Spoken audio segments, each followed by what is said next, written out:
It's a case. This is the medal. Yeah. Two cases. Come in. This is the one. No.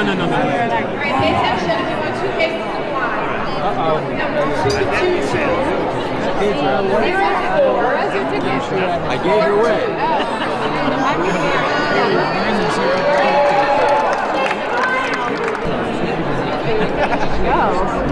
Like her, like she was, who maybe didn't end up with her luck. And so then I think that's actually a really worthy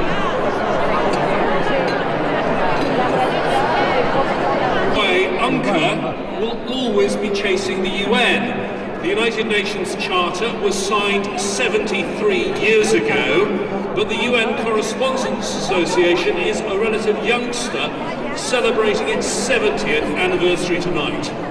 In part, of course, that's because in its first years, the UN hadn't decided on its permanent home. We might not have been in New York. On a chilly night like tonight, wouldn't it have been great if we were all in San Francisco? Another idea at the time, and right now I invite you to look around at the people on your table and around the room, another idea was to have the UN on its own island. Imagine living and working your entire lives stuck on an island with the people around you.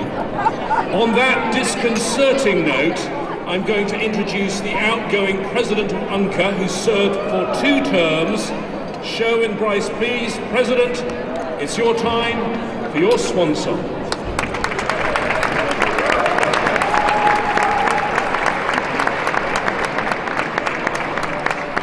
Mr. Secretary-General,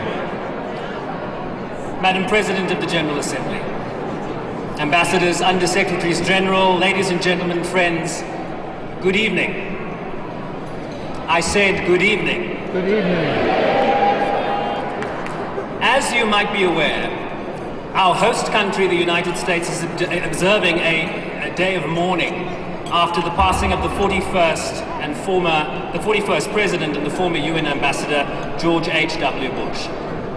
President Bush's passing comes at a time, of course, while the United Nations family is still mourning the loss of former Secretary-General Kofi Annan in August of this year.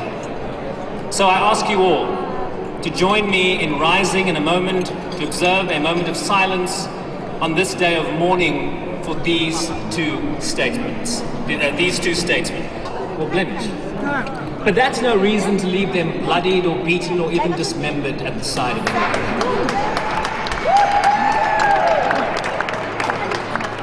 We stand in solidarity with all those journalists murdered, imprisoned, under house arrest, under constant surveillance and attack, and we, those free among us, we owe it to them to be honest and fearless in continuing to report the facts and exposing the truth.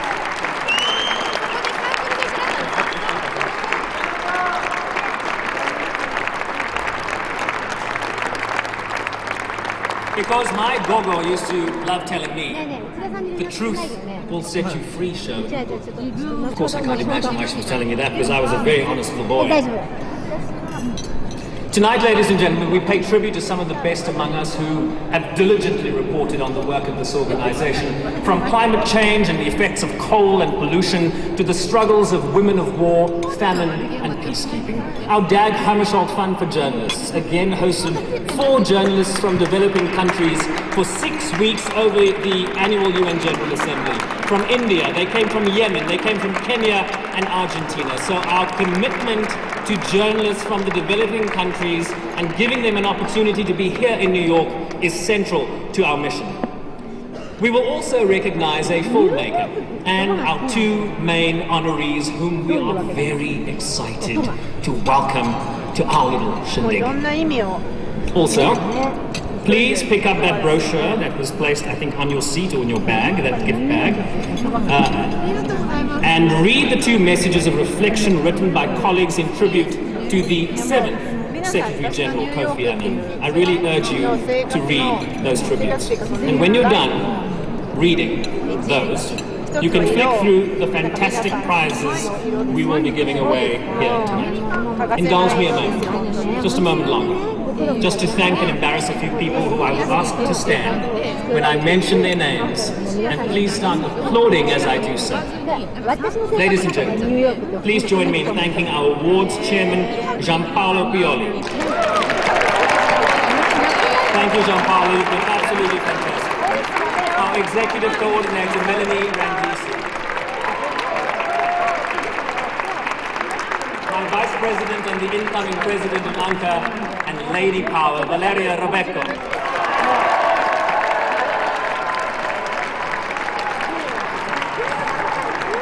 Let me point out that there are a few Italians in the room.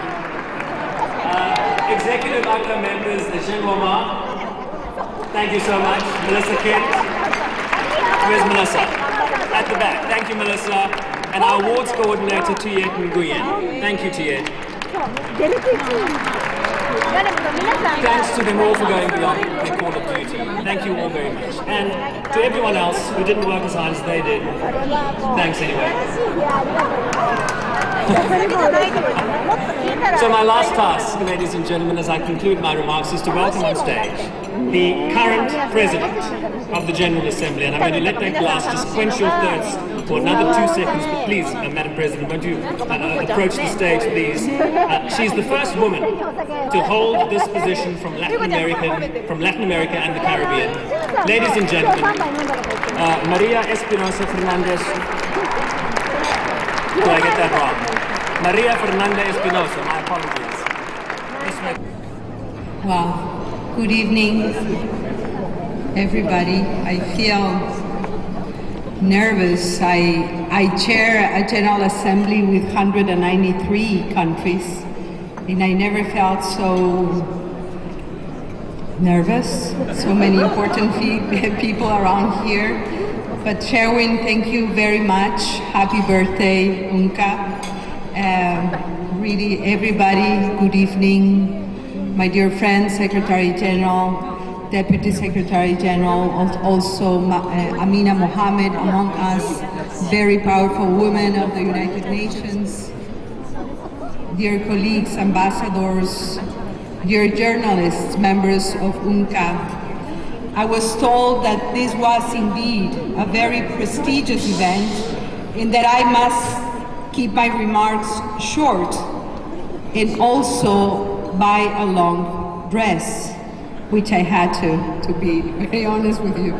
So I will avoid trying to break the record set in the General Assembly with a speech that lasted 4 hours and 29 minutes. It's true, it's real life. The longest speech ever at the General Assembly, 4 hours and 29 minutes. My speechwriter suggested that instead I could follow the fine example set by an ambassador in 1989 in the General Assembly. After over 100 long and sometimes tedious speeches, he told astonished and relieved delegates that since they all have my written statement, then I'm not going to say anything. Thank you very much, and he left. That's not the case most of the time at the General Assembly. And of course, things have moved on since. We have had many Secretary Generals in between, all male, and lots of speeches. As you are aware, in the UN, just as in other legislative chambers, people love to speak. That is what we do, we speak. To be the voices of our constituents. The other part, of course, is then to reach agreement on the things that need to be done. And we are all worried that we are not listening to each other enough. So it's not only about speaking, but about listening to each other. Now we have Paper Smart at the UN as part of our contribution to saving forests and mitigating climate change. The unintended consequence is that we don't listen to each other, and now we may not even read the statements that are not read in the conference halls. The good news is that in the era of paper smart, we can be sure that Secretary-General won't ever be tempted by the example of the ambassador whose speech was circulated in the hall. Mr. Secretary-General, one of your predecessors, in fact, our first Secretary-General, Mr. Tragivi Lee, used to try and give his security guards the sleep and avoid having to give speeches altogether. He was known for that. He would put on a hat, dark glasses, and adopt the name Rodney Winterspoon. But who am I to advise to you, Mr. Secretary-General? I have never been in your shoes. Talking about shoes, since I became president, everyone asked me how it feels to be in the shoes of President Miroslav Lajcak, my predecessor. Since I have never worn man's shoes and my heels are usually higher, it is impossible to answer the question with any certainty. Now back to Rodney Winterspoon, of course. Journalists know something about the use of, I don't know how to spell this word in English, but it's pseudonyms, or someone would, pseudonymo, okay, when the occasion really demands that they be used. The writer William Connor, famously known as Cassandra, warned against the rise of fascism in Europe before the Second World War, while also attacking the policies of appeasement by the British government of Neville Chamberlain. Just to show that he bore no particular grudge, Cassandra went to give Winston Churchill many sleepless nights. Most of the time, though, journalists write under their own names, even when they know that it may put them in danger. Jamal Khashoggi, for example, didn't write under a pseudonym. And believe me, I still have.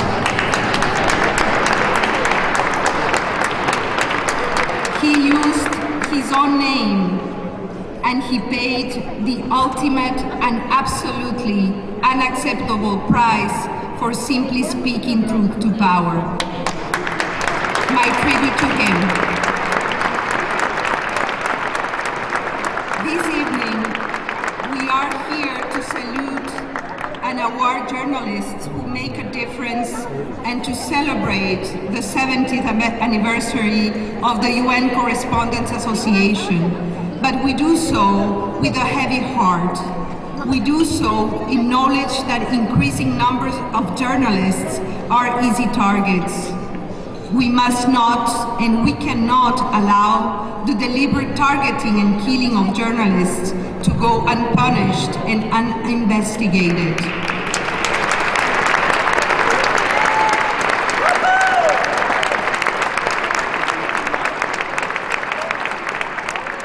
We must all stand up as one and call on all governments to strengthen world press freedom. With concrete actions and with words and the proper policies. So thank you, Sharon at UNCA, for your generous hospitality at this glittering event tonight. Coming as I do from Ecuador, I want to say that my country knows something about providing hospitality too. Sometimes we even provide for very extended periods of hospitality, as is the case with one guest currently staying in our London embassy.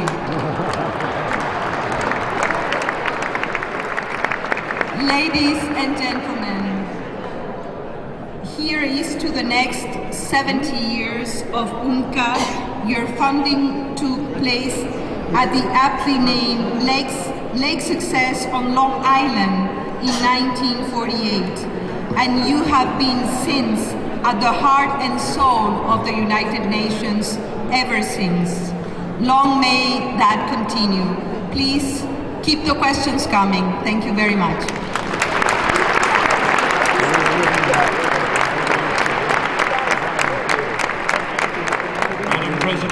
full of fog. The two lights were becoming closer and closer and closer. And from the ship of one of the lights, one message was sent to the other light saying, change course 15 degrees north. And the response came from the other light, no, you change course 15 degrees south. Now, obviously, this created a certain tension, and from the first ship, the radio conveyed, look, I am an admiral, I demand that you change course.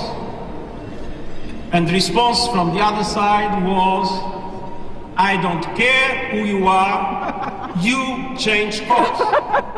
Now, the admiral was furious, and he immediately radioed to the other side, look, I'm very serious now, you need to change course because I am in a battleship and you will suffer the consequences. And on the other side there was the response, don't be stupid, you'd better change course, I'm in a lighthouse. Now, the lighthouse provides light to illuminate in the dark. And I feel journalists have exactly the same role, is to illuminate as a lighthouse, but to illuminate the truth, to make sure that public has the right to know the truth. Nobody in this room is in the fake news business.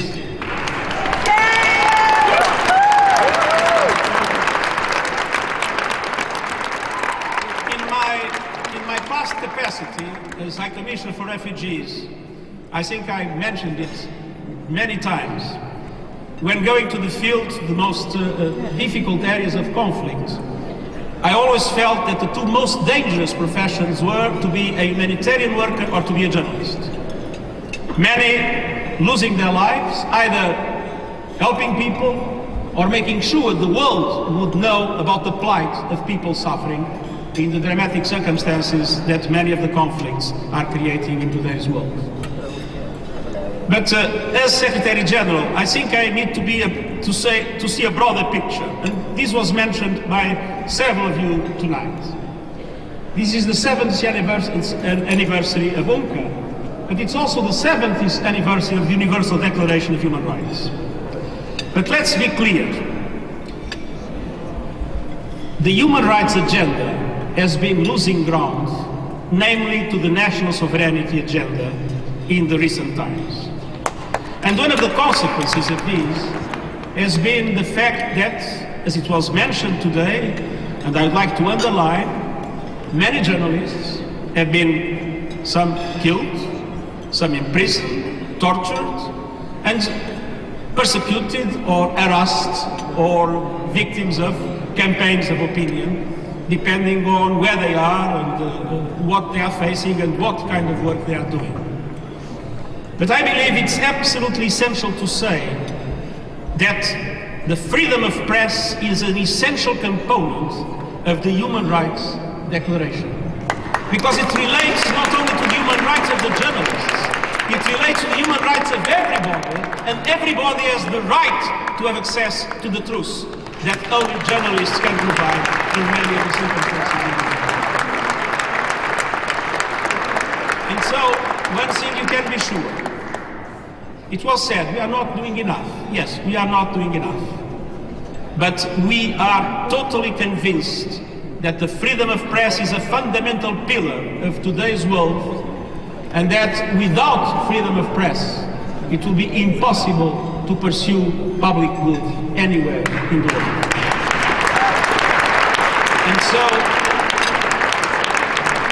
And so you can be sure that as well as those that are going into the lighthouse and try to make the lighthouse move, those that are against you, I'm sure, will not make you move from shining with your light to reveal the truth. Thank you.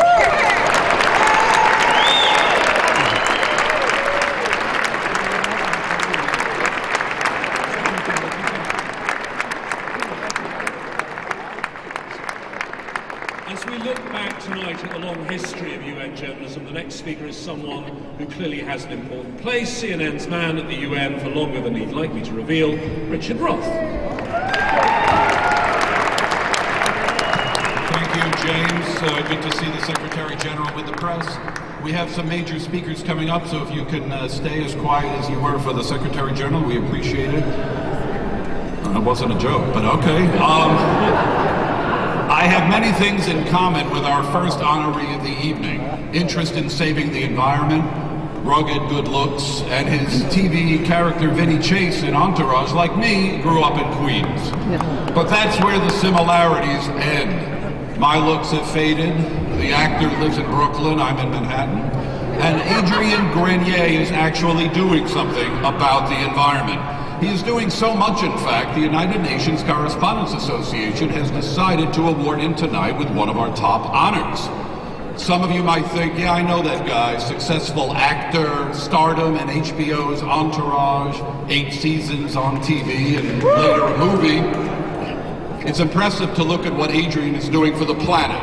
Yes, we're on a first-name basis, even though I met him 5 minutes ago. Last year in June, Grenier was named the United Nations Goodwill Ambassador for the UN Environment Program. And second, you gotta have the passion and the drive to plunge into those polluted waters and care, really care. Grenier co-founded in 2015 the Lonely Whale Foundation, a call to action for ocean health and the marine life below. It seems every day in the newspaper, if you are still aware of those printed materials, there is an article such as 2 weeks ago in the New York Times, headline, 1,000 pieces of plastic found inside dead whale in Indonesia. There were 115 cups, 25 bags, 4 bottles, and 2 flip-flops inside this poor whale that washed up in Wakatobi National Park. In my intensive research into our honoree's entire life, I discovered he co-produced a film called 52 about the search for the loneliest whale in the world. I hope he tells us if this whale was found and explains why it was called 52. If he doesn't explain, I know the answer. See me later, Vinny, Jason, a few pals and I are going out clubbing. Maybe George will join us. Grenier wants to bring people closer to issues such as oceans and climate change through education and awareness. Grenier helped launch the UN Environment Program's Clean Seas campaign, keeping the momentum going to reduce ocean-bound single-use plastic pollution. I know the General Assembly President, Norway, and Antigua Barbuda were talking about this the other day at the UN. Grenier is also a strong advocate of environmentally conscious living. He helped found a lifestyle brand called Shift.com, that's S-H-F-T, putting sustainable ideas or products into pop culture. He is executive producing a documentary called Youth Unstoppable, which follows the youth environmental movement. He hasn't quit a day job. His last movie fits this crowd. It's called Affairs of State. I think he gets blackmailed in the plot. It's true. Adrian Grenier wants you to change the way you think and get today's children, who are tomorrow's environmental leaders, inspired for the challenge. So hide your plastic straws and please give a whale of a reception to the United Nations Correspondents Association 2018 Global Advocate of the Year, Adrian Grenier.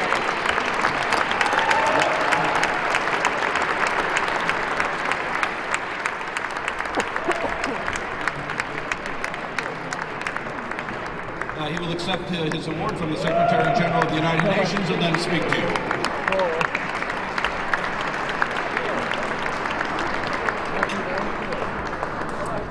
Well, thank you, Richard. One thing I think you left out of that introduction, and didn't that seem like that was more about him than me? Well, one thing that he left out was that I remember that time when my agent had to call security to get you out of the casting office for the Entourage movie. Remember that? He was desperate. He really wanted that. Sorry, it didn't work out. Hello, Excellencies, distinguished delegates, friends. I'm so very happy to be here. And thanks to UNCA for this honor. I'm pleased to be in your company and together communicate the work of the United Nations and the current state of our shared environment and global communities.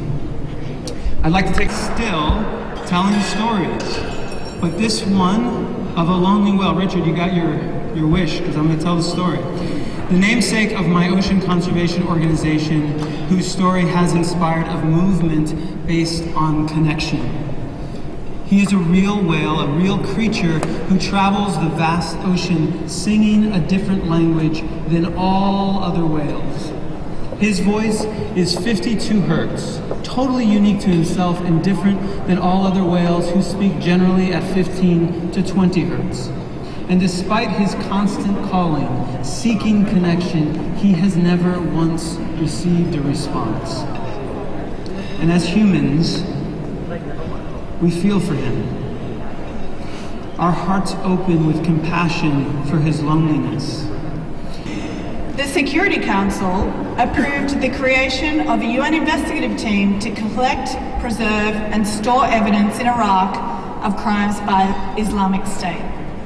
And next week, Nadia will receive the Nobel Peace Prize.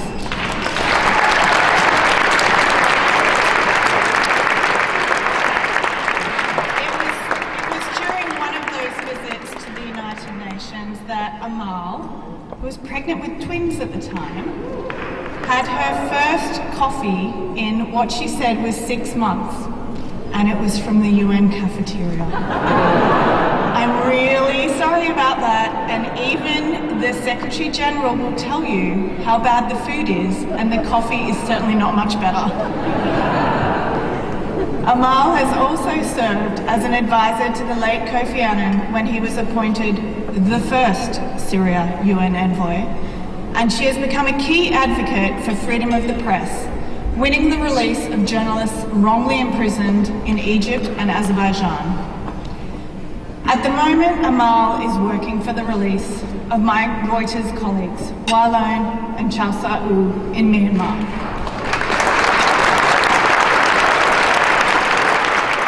Which is the pin that I'm wearing tonight. If there are any UN ambassadors here, come and find me at the UN stakeout, I will give you one. While reporting on the killing of 10 Rohingya Muslim men and boys, my colleagues were arrested, unjustly convicted, and sentenced to 7 years in prison. Next Wednesday marks 1 year since they were first detained. You can read about their case and also the story that they were working on at the time they were arrested at Reuters.com.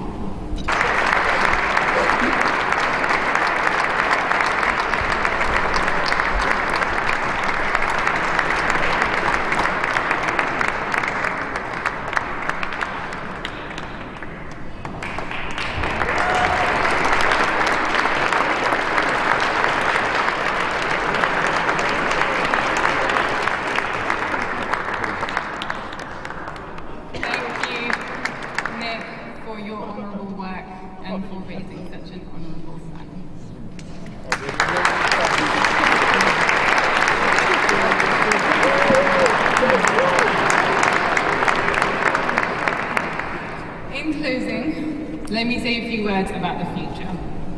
There is much that needs to be done to provide more protection for journalists.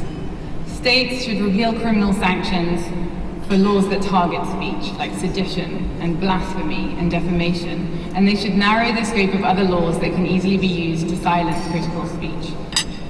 NGOs should push for the release of journalists who are subjected to politically motivated prosecutions, wherever they are and for as long as it takes. This is something that George and I are actually focusing on through our foundation's Trial Watch program, where we're going to be monitoring trials of journalists around the world, report abuses, and fund legal representation to assist journalists who are investigating.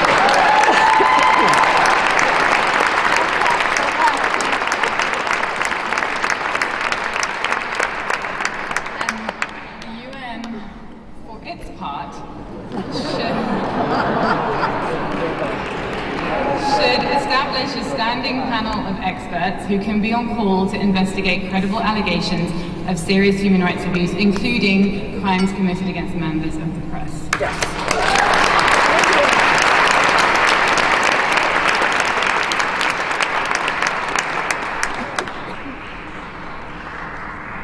In the last story that Jamal Khashoggi wrote in the Washington Post, published after his death, he lamented the fact that the vast majority of countries in the Arab world lack a free press, and that as a consequence, millions of Arabs are either uninformed or misinformed. He spoke of a colleague who was serving an unwarranted prison sentence for criticizing the Saudi establishment. And he bemoaned the fact that the Egyptian government's censorship of an independent newspaper, quote, did not enrage or provoke a reaction from colleagues.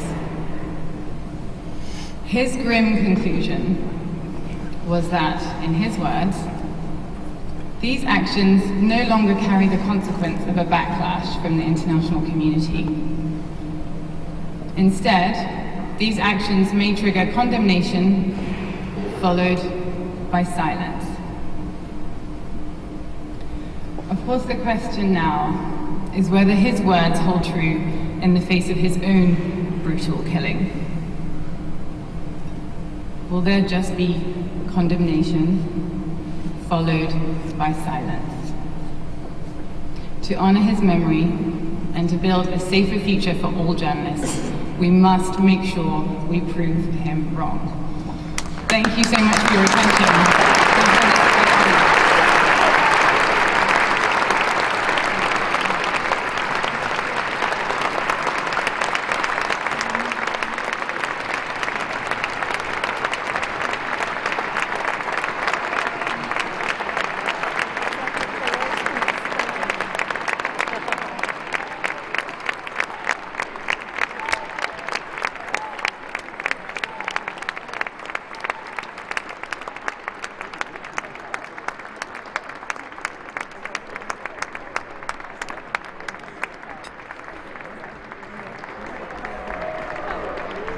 Very